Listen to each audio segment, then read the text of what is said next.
Hello friends, good morning. তো আশা করি তোমরা সকালে ভালো আছো, আর আমি অনেকটাই ভালো আছি। তো আজকে কোথায় যাব তো তোমাদের দেখাবো। তো আজকে যাব মামাবাড়িতে একটা পুজো আছে।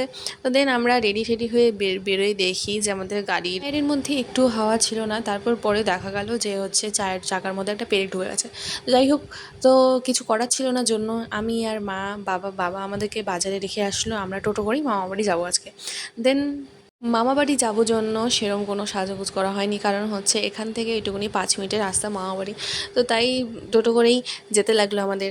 তো আজকে সবার সাথে দেখা হবে, অনেক মজা হবে, অনেক আড্ডা হবে, তাই ভেবেই অনেক আনন্দ লাগছিলো।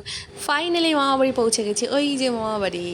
যাই হোক, তো বাড়ির ভেতরে গিয়ে দেখি কে কে এসছে, সব মাসিরা এসছে কিনা। আর এখানে গিয়েই তো দেখি এই বোন একদম শাড়ি পরে নাচা স্টার্ট করে দিয়েছে। আমাদেরকে দেখে উঠে দাঁড়িয়ে আমাদের একটু নাচ দেখিয়ে দিল।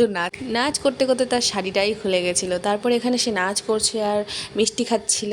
আর প্রচণ্ড গরম ছিল, ওয়েদারটা সেদিন অনেকটাই ভালোও ছিল আবার খারাপও ছিল। একদিক দিয়ে প্রচণ্ড গরম ছিল, রৌদ্র ছিল।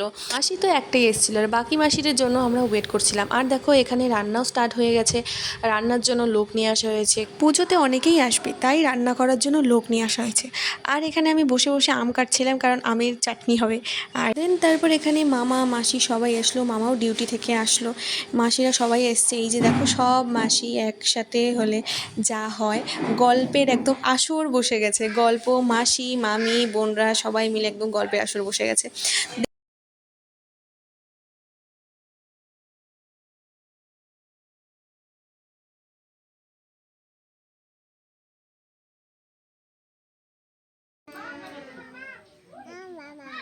ও দিদি এই মামা, ও দিদি, মামা।